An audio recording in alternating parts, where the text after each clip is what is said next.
Mucha gente sabe quién es Stalin, o al menos han oído hablar de él, y ni siquiera la historiografía oficial niega la enorme importancia histórica del estadista y revolucionario soviético. Pero, aparte de ser un revolucionario bolchevique y el segundo estadista de la Unión Soviética, también fue padre, y sus hijos no son tan conocidos como él. En las siguientes semanas os voy a hablar de los hijos de Stalin y de su trayectoria, así que empezaré por su hijo mayor, que era Yakov Tushkashvili. Vamos con el vídeo. Esto es Red Planeta, comenzamos.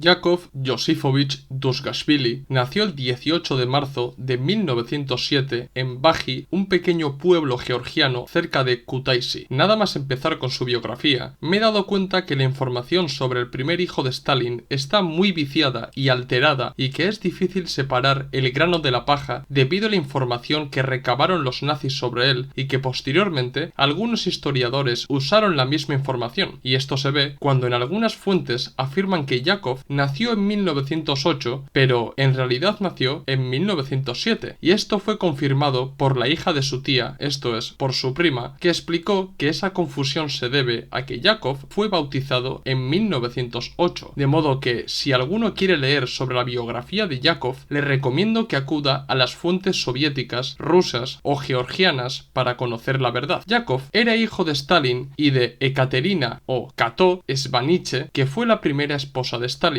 La madre de Yakov falleció en diciembre de 1907, por lo que apenas conocía a su madre. Por aquellos años, Stalin era un joven bolchevique revolucionario que estaba completamente implicado con la causa revolucionaria y fue uno de los personajes comunistas más importantes de Transcaucasia. La militancia de Stalin no era solamente legal, sino que también estaba implicado en el aspecto clandestino, llegando incluso a participar en el conocido atraco al Banco de Tiflis de 1907. A consecuencia de esta situación, Yakov vivió con la familia de su madre en Baji y en gran parte fue educado por su tía Alexandra Svaniche. En este punto, tengo que recalcar otra inexactitud que he podido apreciar en fuentes occidentalistas. Durante décadas se difundió el rumor de que Yakov fue criado por Nasha Aliluyeva, la que sería la segunda esposa de Stalin, pero esto no es cierto, porque Alexandra, la hermana de Kato, y el resto de su familia fueron los que educaron al pequeño Yakov. A modo de curiosidad, he de decir que en Baji no había escuela y que la escuela más cercana se encontraba a 7 kilómetros en la localidad de Chrevalo, por lo que durante años Yakov recorrió andando esos 7 kilómetros para estudiar. En 1921, su tío le insistió en la necesidad de trasladarse a Moscú para que entablara relación con su padre y siguiera cursando sus estudios, ya que en Moscú tendría más oportunidades para formarse. Para cuando Yakov se mudó a Moscú tenía 14 años y su padre era una de las figuras principales de la Rusia soviética. Se había casado con Nasha Aliluyeva y ya había nacido su hermanastro Vasily. Todas las fuentes indican que la relación con su padre fue difícil, ya que Yakov era demasiado tímido y chocaba enormemente con la fuerte personalidad de su padre, pero su madrastra fue la que le dedicó más tiempo e intentó que Stalin se acercara a su primer hijo. Yakov continuó con sus estudios en Moscú y después ingresó en una escuela de ingeniería eléctrica en Sokolniki. Durante esos años, Yakov se aficionó al ajedrez y destacó enormemente ganando todos los torneos en los que participó. En 1925 se graduó y ese mismo año se casó con Zoya Gunina, hija de un sacerdote, por lo que Stalin no lo aprobó y Yakov tuvo que casarse a escondidas. Stalin no se enteró inmediatamente de la boda de su hijo, sino que lo hizo en 1928 y se enfadó de sobremanera. A causa de su enfado, tuvo una discusión muy acalorada con su hijo y según Murin, autor del libro Stalin en los brazos de su familia, Yakov intentó suicidarse pegándose un tiro, y aunque la bala lo atravesó, no consiguió quitarse la vida. Murin se basó en una carta que escribió Svetlana Aliluyeva, la hija menor de Stalin, para narrar este suceso, pero parece improbable que Svetlana se acordara de este suceso si es que ocurrió, porque tenía tan solo 2 años. Debido a la mala convivencia entre Stalin y su hijo, Sergei Kirov le aconsejó a Yakov que se mudara a Leningrado una temporada y aprovechar ese tiempo para formarse. Así pues, Yakov y Zoya se trasladaron a Leningrado y entablaron muy buena relación con la familia de su madrastra. En Leningrado trabajó como asistente de electricista y en 1929 nació su primera hija, que falleció pocos meses después, y ese suceso les marcó tanto que acabaron separándose. Con el comienzo de la nueva década, Yakov quiso rehacer su vida y volvió a estudiar y a enamorarse. En 1930 ingresó en el Instituto de Ingenieros de Transporte y ese mismo año conoció a su segunda pareja, Olga Golisheva. Terminó sus estudios 6 años después y ese mismo año tuvo otro hijo llamado Eugen. Entre 1936 y 1937, Yakov empezó a trabajar como ingeniero de turbinas y durante ese periodo conoció a la bailarina Julia Meltzer, con la que se casó 2 años después. En 1937, Stalin manifestó su deseo de que sus hijos ingresaran en el Ejército Rojo y recibieran adiestramiento militar. De esta manera, en 1937, Yakov ingresó en la Academia de Artillería del Ejército Rojo. En 1938 nació su hija Galina y en 1941 se graduó en la Academia Militar en la que se había metido. Por aquellos años, Yakov parecía que estaba encauzando su vida y este hecho hizo que Stalin realizara algunos acercamientos a su hijo. Es cierto que Stalin todavía era muy frío con su hijo, pero le ayudó con dinero y comida e incluso hizo todo lo posible para que el matrimonio tuviera un apartamento asequible donde criar a sus hijos y sacar adelante la familia. Meses antes de que comenzara la Gran Guerra Patria, Yakov fue nombrado teniente de una batería de artillería y se unió al Partido Comunista Bolchevique de toda la Unión. La relativa calma en la vida de Yakov se rompió el 22 de junio de 1941, cuando los nazis iniciaron la Operación Barbarroja e invadieron la Unión Soviética. Ese mismo día, Yakov tuvo una conversación telefónica con su padre en el que le transmitió su decisión de participar en la guerra contra los nazis, a lo que Stalin le contestó: ve y lucha. Y eso fue lo que hizo. Para el 27 de junio, Yakov ya estaba en el frente como teniente de la 6ª Batería de Artillería del 14º Regimiento de Obuses de la 14ª División de Tanques del 7º Cuerpo Mecanizado del 20º Ejército. Su unidad fue trasladada a la región bielorrusa de Vitebsk y allí recibió su bautismo de fuego combatiendo contra los nazis. Los primeros enfrentamientos de su batería con los nazis fueron muy duras e incluso fueron rodeados por los nazis, pero los soviéticos continuaron combatiendo y se debe destacar la batalla que libraron Yakov y sus camaradas cerca del río Chernokosnicha y cerca de Seno. Sus acciones sirvieron para que el Estado Mayor de la URSS premiara a Yakov, pero la resistencia de los soldados no duró mucho más y el 16 de julio Yakov fue capturado por los nazis. Respecto a la captura de Yakov, existen muchos misterios e incógnitas que se deben resolver, pero en resumidas cuentas, estas son las versiones que manejan los historiadores especializados en los primeros meses de la Gran Guerra Patria y los biógrafos que se enfocaron en la vida privada de Stalin y de su familia. 1. El interrogatorio que le hicieron los nazis el 18 de julio, o sea, 2 días después de haberle capturado, Yakov aseguró que cuando su unidad se vio rodeada y al no poder romper el cerco, decidieron retirarse vistiéndose de civil. Sin embargo, los nazis bombardearon la zona con su aviación, dispersando a los combatientes y facilitando la captura de algunos soldados, entre ellos a Yakov. 2. Otra versión afirma que los campesinos de la región de Vitebsk, descontentos con la colectivización emprendida por el gobierno soviético, decidieron entregar a Yakov a los nazis para dañar a su padre, esto es, al entonces máximo mandatario de la Unión Soviética. Esto parece improbable porque los nazis no identificaron a Yakov como el hijo de Stalin debido a un chivatazo de los campesinos, sino después de inspeccionar a los prisioneros. 3. También existe una versión que defiende que Yakov se entregó voluntariamente a los nazis debido a su distanciamiento con su padre. Y 4. Por último, la versión más surrealista nos dice que en realidad Yakov falleció en el campo de batalla y que los nazis usaron a un doble en las fotos y que inventaron todos los interrogatorios para mostrar al pueblo soviético que habían capturado al hijo mayor de Stalin y así quebrar la moral de las tropas soviéticas. Esto realmente es casi imposible, porque las fotos de Yakov con los nazis son reales y el hijo de Stalin fue interrogado por los nazis dando detalles personales que ellos jamás podrían inventar. Recomiendo a los que estéis viendo este vídeo que leáis el interrogatorio que le hicieron los nazis Reuschle y el mayor Holters a Yakov, porque el interrogatorio, aparte de conocer cómo fueron los primeros meses de la Gran Guerra Patria, sirve para entender las diferencias ideológicas entre los nazis y los soviéticos, la opinión que tenían respecto respecto a los judíos o sus posturas geopolíticas. La verdad que es muy interesante. Es importante conocer todas las versiones y la mayoría de las fuentes afirman que la primera versión es la correcta, pero sigamos adelante. Yakov fue capturado y fue inspeccionado por los nazis junto al resto de prisioneros. Los nazis habían oído rumores de que el hijo de Stalin había marchado al frente para participar en la batalla de Smolensk, y según Sergio Beria, el hijo de Lavrenti Beria, un informante alemán reconoció al hijo de Stalin y posteriormente fue interrogado y allí lo admitió. Cabe destacar que según se puede leer en los interrogatorios y en la carta que Yakov mandó a su familia, de primeras fue tratado con cordialidad y que le robaron las botas. Nada más conocerse la captura de Yakov, los nazis no perdieron la oportunidad de publicitarlo y primero difundieron por la radio que habían hecho prisionero al hijo de Stalin. No solo eso, también difundieron panfletos en las zonas controladas por las tropas soviéticas en el que mostraban fotografías de Yakov capturado para quebrar la moral de las tropas soviéticas. En el otoño de 1941, Yakov fue enviado a Berlín y a la fuerza fue puesto a disposición del servicio de propaganda de Goebbels. También llevaron a Yakov contra su voluntad al Hotel Adlon y lo juntaron con otros contrarrevolucionarios georgianos para dar a entender que había cambiado de bando. Lógicamente, este suceso ha sido utilizado posteriormente para crear el relato de que Yakov había cambiado de bando, pero esto no fue así, porque en todo momento Yakov fue llevado de un lado a otro por la fuerza y los nazis usaron su propaganda para crear este relato. Además, este hecho, junto con la poca relación que Yakov tenía con su padre, serviría de base material para crear el relato de Yakov como un traidor.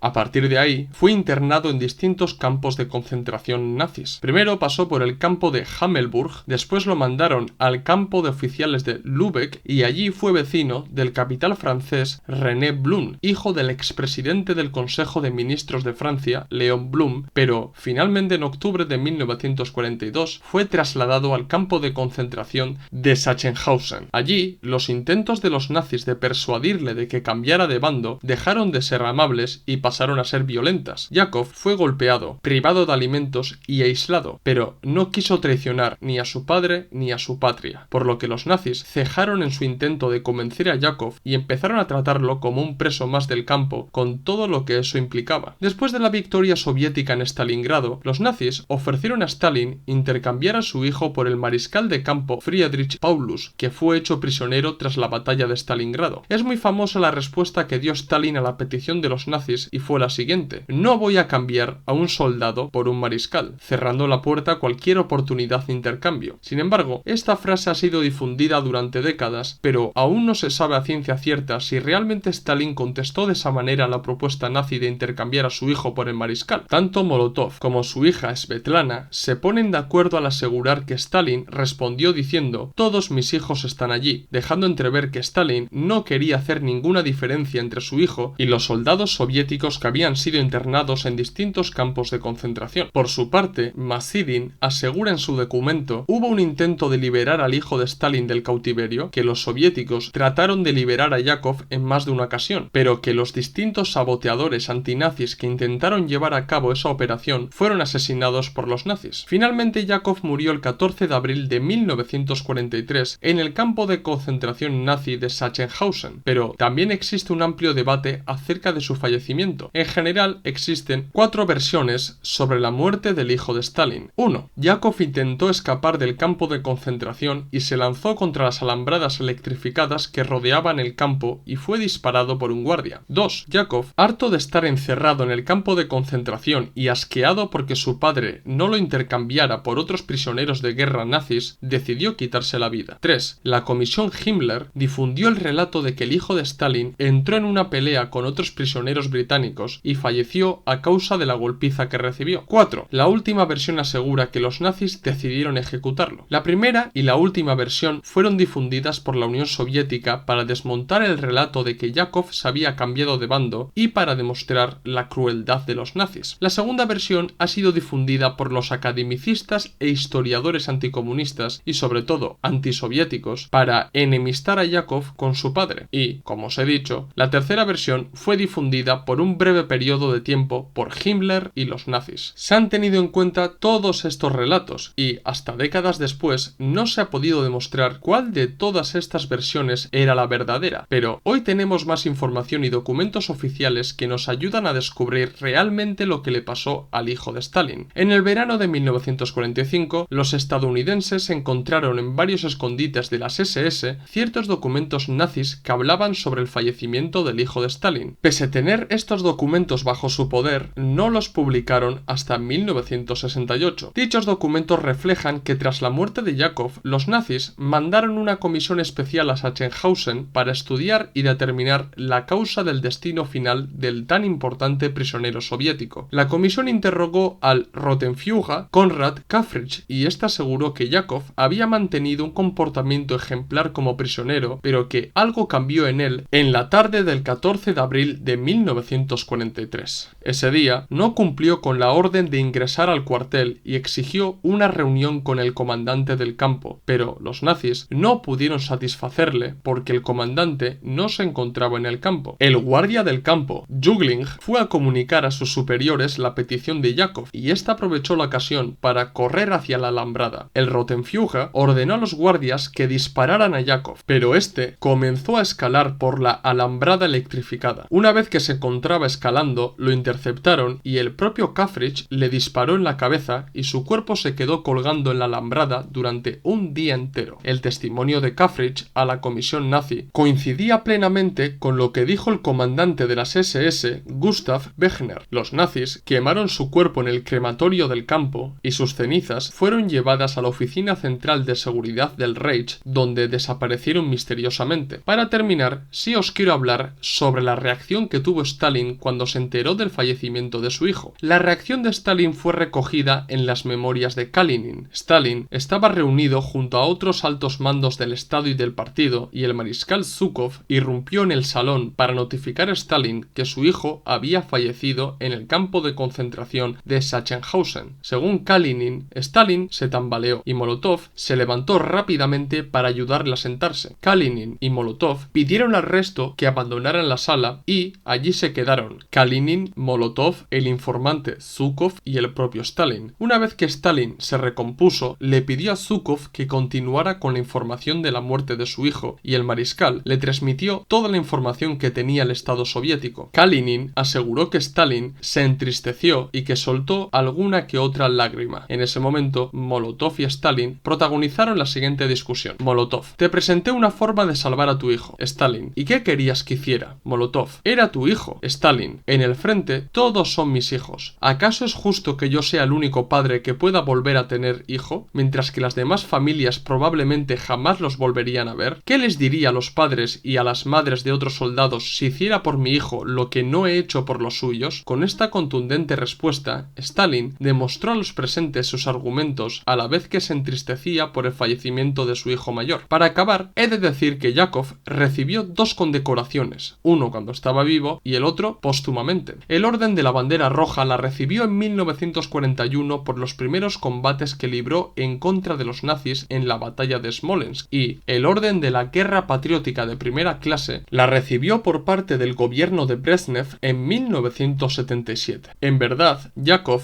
no tuvo una vida fácil y la relación con su padre no fue muy buena. Aún así, intentó amoldarse y participar en la defensa de la Unión Soviética. Combatió en la batalla de Smolensk siendo capturado por los nazis, y tanto su captura como su muerte están rodeadas de misterio, pero el tiempo colocará a Yakov en el lugar que se merece. ¿Qué os ha parecido el vídeo? ¿Os ha gustado? ¿Os gustaría que hiciera un vídeo hablando sobre el segundo hijo de Stalin, que era Vasily? Hacérmelo saber en los comentarios y sugerirme nuevos temas para que trate en futuros vídeos. Dar like si os ha gustado el vídeo, si sois nuevos suscribiros al canal, recordad que en la descripción del vídeo tenéis el enlace de PayPal por si queréis donarnos dinero, ayudarnos a crecer y que podamos mejorar el material y el contenido que os ofrecemos. También tenéis los enlaces de los documentos que tenemos a la venta en Gumroad. Pasaros por el blog de entrevistas donde tenemos entrevistas muy interesantes y seguirnos en las redes sociales Twitter, Facebook, Instagram y TikTok, donde subimos nuevo contenido a diario o casi a diario. Esto es todo, nos vemos en el próximo vídeo. ¡Salud, camaradas!